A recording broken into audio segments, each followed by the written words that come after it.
between, let's call dA the area element in xy coordinates. So dA is dx dy, or maybe dy dx, depending on the order.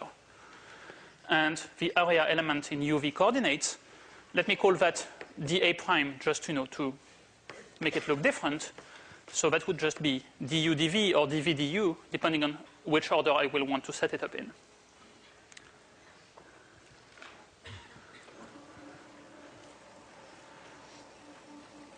So to find this relation, it's probably best to draw a picture to see what happens. Let's consider a small piece of the xy plane with area delta A corresponding to just a box with sides delta y and delta x. Okay, and let's try to figure out what it will look like in terms of u and v. And then we'll say, well, when we integrate, we're really summing the value of a function over a lot of small boxes times their area. But the problem is that the area of a box in here is not the same as the area of a box in uv coordinates. There maybe it will look like, actually, if you see that these are linear changes of variables, you know that a rectangle will become a parallelogram after the change of variables. So the area of a parallelogram, delta A prime, well, we have to figure out how they're related so that we can decide what conversion factor, what's the exchange rate between these two currencies for area. Okay. Any questions at this point? No? Still with me?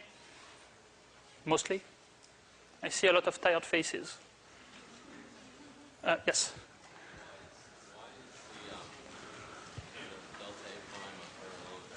Why is delta A prime a parallelogram? That's a very good question.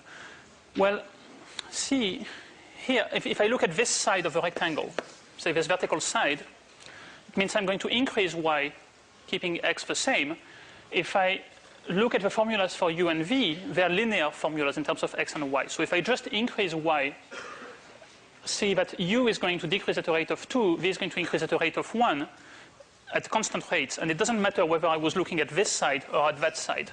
So basically, straight lines become straight lines. And if they're parallel, they stay parallel. So if you just look at what the transformation from xy to uv does, it does this kind of thing. Actually, this transformation here you can express by a matrix. And remember, we've seen what matrices do to pictures. They just, take straight lines to straight lines. They keep the notion of being parallel, but of course they mess up lengths, angles, and all that. Okay, so let's see. So let's try to figure out what is the area of this guy. Well, in fact, what I've been saying about this transformation being linear and transforming all of the vertical lines in the same way, all the horizontal lines in the same way, tells me also I should have a constant scaling factor, right? Because how much I've scaled my rectangle doesn't depend on where my rectangle is. If I move my rectangle to somewhere else, I have a rectangle of the same size, same shape, it will become a parallelogram of the same size, same shape somewhere else. So in fact, I can just take the simplest rectangle I can think of and see how its area changes. And if you don't believe me, then try with any other rectangle. You will see it works exactly the same way. Okay? So I claim that the area scaling factor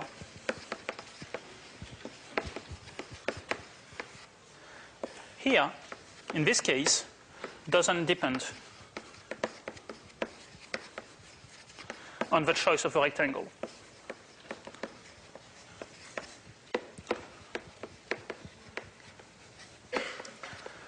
And I should say that because we're actually doing a linear change of variables.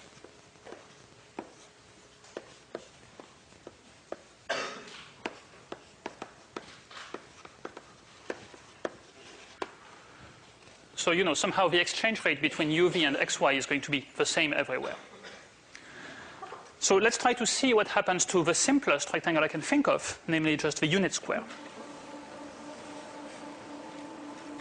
And, if you don't trust me, then, while I'm doing this one, do it with a different rectangle, do the same calculation, and see that you will get the same conversion ratio. So let's say that I take the unit square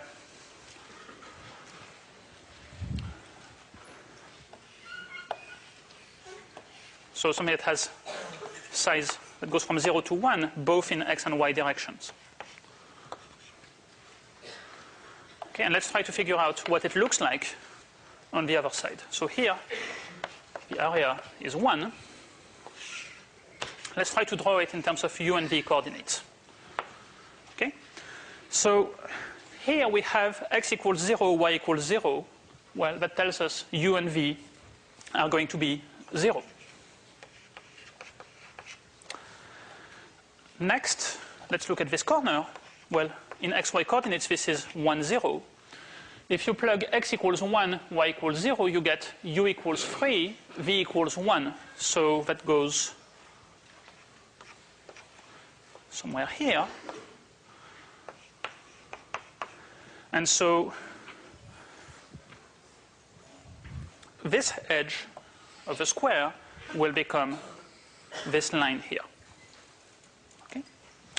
Next, let's look at that point. So that point here was 0, 1. If I plug x equals 0, y equals 1, I will get negative 2 and 1.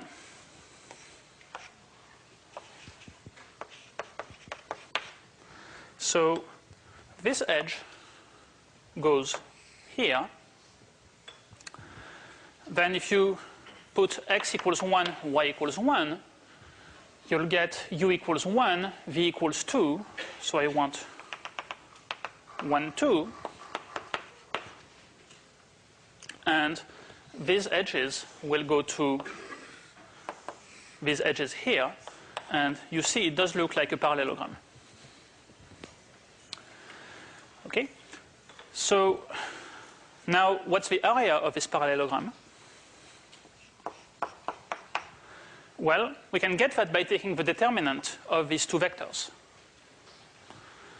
So one of them is 3, 1, and the other one is minus 2, 1.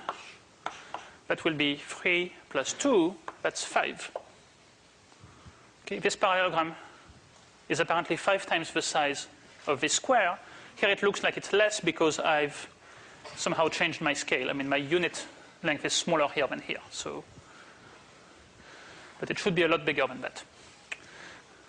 Okay, and if you do the same calculations, not with 0 and 1, but with x and x plus delta x and so on, you will still find that the area has been multiplied by 5. So that tells us,